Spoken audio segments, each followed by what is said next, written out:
proved their equality in the workplace during World War II.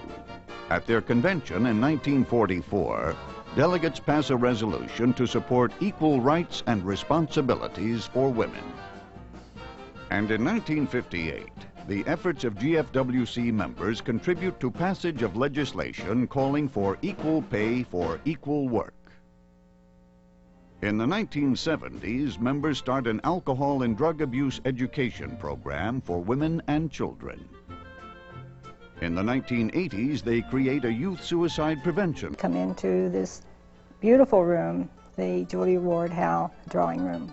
And we will find as we go through the house that there are many articles and items that have been donated to the General Federation headquarters building by the state federations and by individuals. On this floor is also a music room.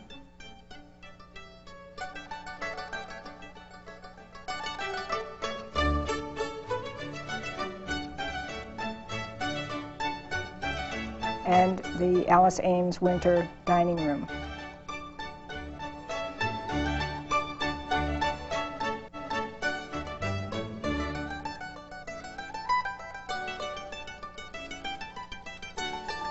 As we go up the stairs again to the third floor, there is the President's office, the Executive Director's office, and the offices for the staff. Talk about this program and its future. On the fourth floor is the private apartment of our president. She's required to live here in the building for the 2 years of her administration. Jackie, what exactly did our minutes say from the convention? The International President serves a 2-year term of office and is the Chief Executive Officer and the official representative of GFWC. While the President presides at all Federation meetings and approves all programs of work, the Executive Director is responsible for the day-to-day maintenance and operation of headquarters.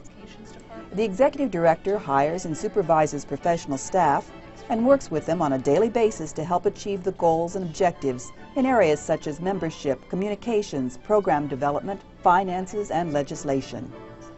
In cooperation with the GFWC President, the Executive Director also helps plan meetings and conventions and meets regularly with the Executive Committee and annually with the Budget and Finance Committee.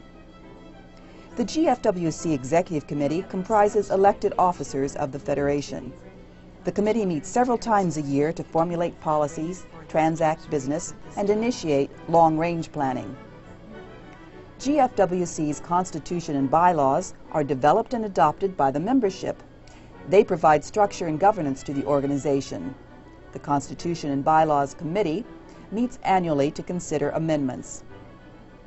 GFWC's resolutions provide a source for the Federation's legislative activities. The Resolutions Committee meets annually to review proposed resolutions. Resolutions ultimately are voted on by delegates to the International Convention. The General Federation of Women's Clubs is efficiently organized into departments to serve the needs of the members.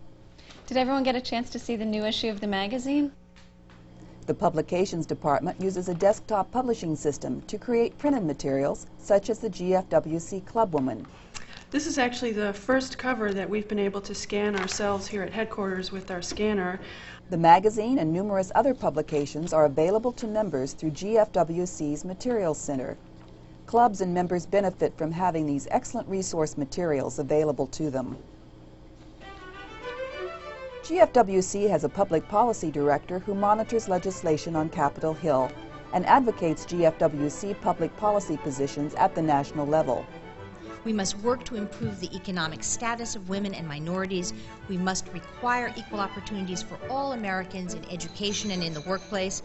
With these is national responsibility. GFWC also educates, trains, and mobilizes the Federation's volunteer members to participate in the legislative process at the state and national levels to achieve effective public policy.